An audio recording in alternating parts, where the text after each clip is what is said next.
बच्चों एक बार फिर आ गया हूं आप सभी के सामने लेकर क्लास 10th का मेंटल मैथ। और आज हम करने वाले हैं बच्चों क्वेश्चन नंबर इसमें 56 और 57। जी हाँ, 56 क्वेश्चन काफी इंपॉर्टेंट क्वेश्चन है। देखने में लगता है कि डिफिकल्ट होगा लेकिन डिफिकल्ट नहीं है। ठीक है, आप इसको जरा ध्यान से देखना और एक बार समझ में ना आए तो दोबारा देखना, देखकर प्रैक्टिस जरूर करना। बिना प्रैक्टिस के कुछ होगा नहीं, बिना प्रैक्टिस के आप अच्छी रैंक अच्छे मार्क्स नहीं ला सकते हैं। ठीक है, तो बड़ा ही इजी क्वेश्चन है, आप इसको जरूर करना। और क्लास 10th का देखो आपके जो एग्जाम होंगे उसमें काफी हेल्प करेगा। मेंटल मैथ जो है ना, सभी मैथ्स का बाप है ये। ठीक है, तो इसको आप हल्के में ना ले। जो भी किसी 10th क्लास में, चाहे वो प्राइवेट स्कूल में है या एनसीईआरटी का मैथ है, किसी कोई भी है, उन सभी का बाप है ये। अगर आपने ये मेंटल मैथ कर लिया ना तो समझो सब कुछ कर लिया। मैथ ना भी करे तो कोई दिक्कत नहीं है, मेंटल मैथ जरूर करना है। ठीक है, तो चलो चलते हैं अपनी टेबल पर। तो क्वेश्चन नंबर 55 क्या कहता है, आइए रीड कर लेते हैं और इसको भी सोल्व करते हैं। इजी क्वेश्चन है बच्चों, कोई ज्यादा मुश्किल नहीं। दिखने में आपको थोड़ा सा बड़ा लग रहा है, ठीक है ना, डिफिकल्ट लग रहा है, लेकिन ये डिफिकल्ट नहीं है। आइए करना शुरू करते हैं। और मुझे उम्मीद है कि मैं अगर एक्सप्लेन करूंगा तो आप कई बच्चों को तो तुरंत ही समझ में आ जाएगा। देखो क्या कहता है, the age of a father is 3 times. ठीक है, फादर की एज जो है 3 टाइम्स है the sum of the age of his 2 children. जो उसके 2 चिल्ड्रन है ना, 2 बच्चे हैं, ठीक है, उनकी सम के बराबर जो एज है उसकी 3 टाइम्स है। ठीक है, आइए हम इसमें यहीं तक हम इसको कर लेते हैं। पहले हम लेट कर लेते हैं, let the present age find out कर लेते हैं। लेट द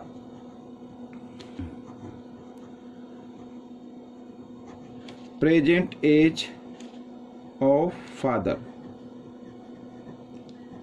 ठीक है, कितनी x ईयर्स,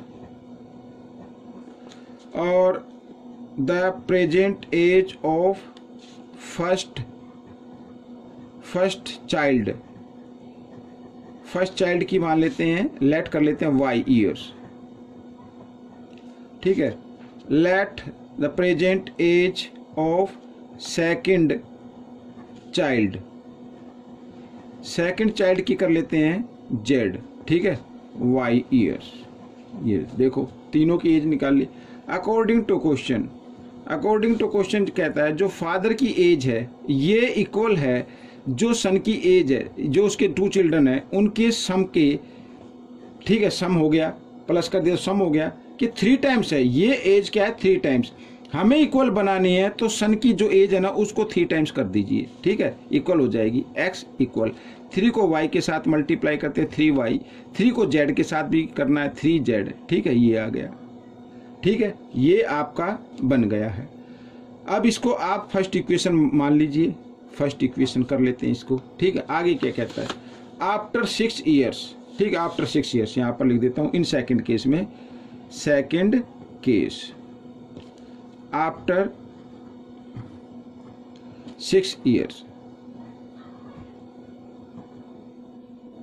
ठीक है, तो फादर्स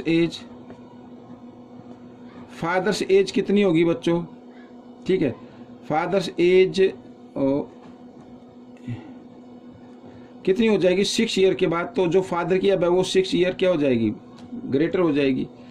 अच्छा, फर्स्ट चाइल्ड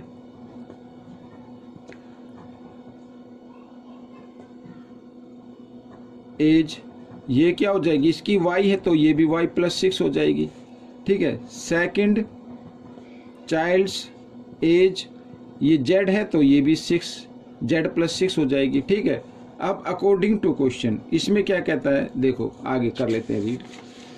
ठीक है, his age will be twice the sum of the ages of 2 children. ठीक है, अब ये जो है ना, ये मैं फादर की इधर लिख लेता हूँ, ये मैंने इस तरीके से।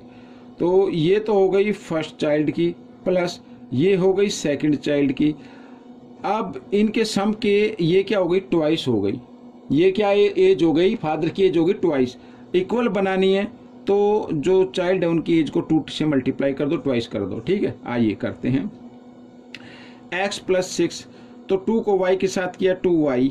ठीक है, 2 को 6 के साथ करेंगे 2 6 जा 12, प्लस 2 को z के साथ भी करना है 2z, और 2 6 जा फिर 12 आ गया।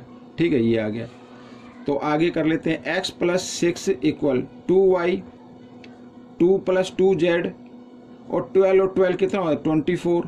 ठीक है, अब ये 6 को आप ले आओ राइट साइड में ले आओ, तो x equal 2y plus 2z plus 24 और इधर आकर ये माइनस हो जाएगा। ठीक है, तो कितना आ जाएगा x इक्वल, तो ये क्या आ गया बच्चों देखो 2y प्लस 2z और प्लस कितना आ जाएगा 18 आ जाएगा। ठीक है, ये आ गई सेकंड इक्वेशन। अब इसमें अब देखो इधर, अब आप देखिए, ये देखिए ये भी x की वैल्यू है, इक्वेशन 1 भी x की वैल्यू और ये भी x की वैल्यू है। तो इसका मतलब ये हुआ बच्चों x और x ये दोनों क्या है इक्वल है, तो इनकी वैल्यू भी जो है वो भी क्या होगी इक्वल होगी। यहाँ पर मैं लिख लेता हूँ फ्रॉम 1 and 2। ठीक है, अब इनकी जो वैल्यू है ना उनको इक्वल लिख लेते हैं, तो 3y plus 3z equal 2y plus 2z और प्लस 18। ठीक है, अब क्या करना है, अब ये जो y और z वेरिएबल देख रहे हैं इनको आपको लेफ्ट साइड में ले आना है, तो 3y माइनस 2y हो जाएगा और प्लस ये 3z है, इस 2z को भी लेके आएंगे, ये भी माइनस का हो जाएगा, साइन चेंज हो जाते हैं इक्वल के साइन से जंप करते। ठीक है, तो ये हो गया। अब 3y में से 2y माइनस करेंगे 1y आ जाएगा। ठीक है, प्लस 3z में से 2z माइनस करेंगे 1z आ जाएगा। और जब प्लस का क्यों है, क्योंकि ग्रेटर नंबर के सामने प्लस का साइन है। ठीक है ना, तो y प्लस z क्या आ गया 18 आ गया।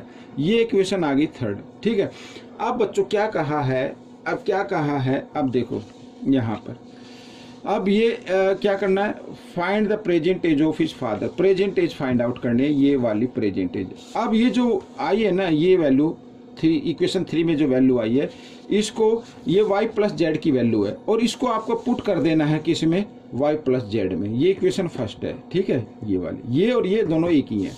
आइए करते हैं, तो पुट यहाँ पर मैं लिख देता हूँ, पुट थर्ड इन 1। ठीक है, तो क्या लिखा है x लिखा ना, x इक्वल 3 और क्या लिखा है y प्लस जेड लिखा, y प्लस जेड की जगह क्या लिखना है 18 लिखना है। अब x इक्वल 18 3 जगह कितना होता है 54 होता है। तो ये आ गई बच्चों फादर की एज आ गई। यहाँ पर मैं लिख देता हूँ, वो x क्या थी, फादर की एज थी, तो फादर की एज आ गई 54 ईयर। ठीक है ना, तो ये क्वेश्चन आपका सोल्व हो गया। आइए करते हैं क्वेश्चन नंबर 56। ये रहा आपके सामने, बहुत ही इजी क्वेश्चन है बच्चों, ये भी दिखने में लगता है ग्रेट कि काफी डिफिकल्ट है होगा ये, लेकिन डिफिकल्ट नहीं है। देखो क्या कहता है, the monthly income of A and B are in the ratio 9:7। ठीक है, ए और बी की जो मंथली इनकम है ना उनको रेशो गिवन है, तो उसको लेट कर लेते हैं, एक्स में कन्वर्ट कर लेते हैं। Let monthly income of a क्या है 9x ले लीजिए, ये 9:7 है ना, तो monthly income of B, B की क्या है 7 है तो 7x कर लीजिए, ये इनकम आ गई। आगे कहता है एंड देयर मंथली एक्सपेंडिचर, और एक्सपेंडिचर भी गिवन है, आर इन द रेशो 4:3। तो जो फर्स्ट है वो ए का है और सेकंड वाला बी का है। ठीक है, लिख लेते हैं, लेट मंथली एक्सपेंडिचर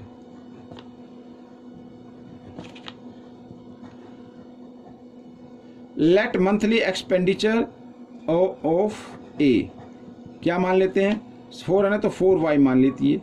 ठीक है, monthly expenditure of B, B का रेशो है 3 तो 3y मान लेते हैं। ठीक है, आगे क्या कहता है, if each of them save 1600 per month, यदि वो 1600 पर मंथ सेव करते हैं, फाइंड देयर मंथली इनकम, तो मंथली इनकम फाइंड आउट करनी है। अब सेव करते हैं, इसका मतलब क्या हुआ, यहाँ पर मैं अकॉर्डिंग टू क्वेश्चन लिखता हूँ। देखो बच्चों, ठीक है, अगर हम मंथली इनकम में से जो एक ही मंथली इनकम है 9x, उसमें से उसका एक्सपेंडिचर माइनस कर दें, यानी जो है 4y, तो बाकी जो बचेगा वो क्या बचेगा, सेविंग। सेविंग कितनी है 1600 है। ये जो 1600 है ना, ये ए की भी है और बी की भी है, यानी ए भी 1600 पर मंथ सेव करता है और बी भी 1600 पर मंथ सेव करता है। ठीक है, अच्छा ये हो गया, ये तो ए का हो गया। अब बी का बी की मंथली इनकम है 7x, इसमें से एक्सपेंडिचर उसका है 3y, और इसको भी कर देना है क्या माइनस, सॉरी इसको भी माइनस करेंगे तो कितना आना चाहिए 1600 आता है। ठीक है, अब बच्चों ये इक्वेशन फर्स्ट हो गई और ये हो गई सेकंड। तो अब हमें वेरिएबल को इक्वल बनाना है। अब इधर 9 7 है, इधर 4 3, आइए y वाली वेरिएबल को इक्वल कर लेते हैं। तो ऊपर 4 है तो नीचे वाली इक्वेशन को 4 से मल्टीप्लाई करना है, और नीचे 3 है तो ऊपर वाली इक्वेशन को 3 से मल्टीप्लाई कर दीजिए। ठीक है, आइए 9 3 जा कितना होता है 27x, 3 4 जा कितना होगा 12 होगा, 12y आ जाएगा, और 16 3 जा कितना होता है 48 होता है, तो 4800 आ जाएगा। 4 से मल्टीप्लाई करते तो 4 7 जा कितना होता है 28x होता है, माइनस 4 3 जा 12 और 16 4 जा 64 होता है, तो ये लिख दिया। अब क्या करना है बच्चों, साइन दोनों के सामने इक्वल आ गए हैं। ठीक है, इधर ये y वाली वेरिएबल इक्वल बना लिया है लेकिन साइन भी इक्वल है, तो हमें क्या करना है, ये प्लस का बनाना है, तो फर्स्ट नंबर को माइनस का करना पड़ेगा। ठीक है, और ये माइनस का किया तो ये हो जाएगा प्लस का, और ये फिर माइनस का, तो ये प्लस माइनस माइनस कैंसिल हो गए। और 28x में से 1x माइनस करेंगे, सॉरी 27x माइनस करेंगे तो 1x आ जाएगा, और ग्रेटर नंबर के सामने माइनस है तो माइनस x आ जाएगा। इक्वल इधर यहाँ पर कितना आएगा, ये बड़े ग्रेटर नंबर के सामने माइनस का साइन, इसलिए माइनस का तो आएगा ही आएगा, तो 1600 आ जाएगा बच्चों। इधर कितना आ जाएगा, माइनस करने पर 1600, माइनस से माइनस का साइन कट गया, तो x की तो x आ गया, यानी x की इनकम का जो x की वैल्यू आ गई वो 1600 है। ठीक है, अब मंथली इनकम फाइंड आउट करनी है, तो पहले इस x की वैल्यू को ना, ये जो x की वैल्यू आई है क्योंकि ये मंथली इनकम में है, एक्सपेंडिचर हमें फाइंड आउट नहीं करना है। अदरवाइज आप इस x की वैल्यू को इक्वेशन 1 में या 2 में पुट करेंगे तो आपकी एक्सपेंडिचर जो हुआ है वो भी आपका आ जाएगा। ठीक है ना, हमें तो मंथली इनकम फाइंड आउट करनी है, तो मंथली इनकम आ गई, आपकी x की वैल्यू आ गई। ठीक है, तो यहां पर लिख लेते हैं monthly income of A.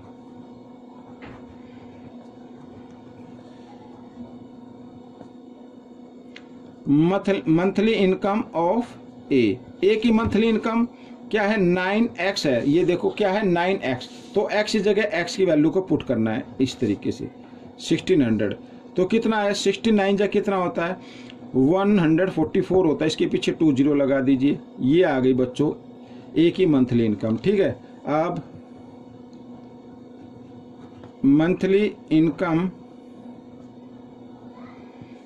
Of B की मंथली इनकम क्या है, ये रहा 7x है, तो 7 इंटू एक्स की वैल्यू क्या है 16 आई है, 1600 मतलब, तो मल्टीप्लाई करते हैं 16 7 जा 112 होता है, इसके पीछे 20 लगा दीजिए, ये आ गई बच्चों। ठीक है, ये मंथली इनकम आ गई, ए की आ गई और बी की आ गई।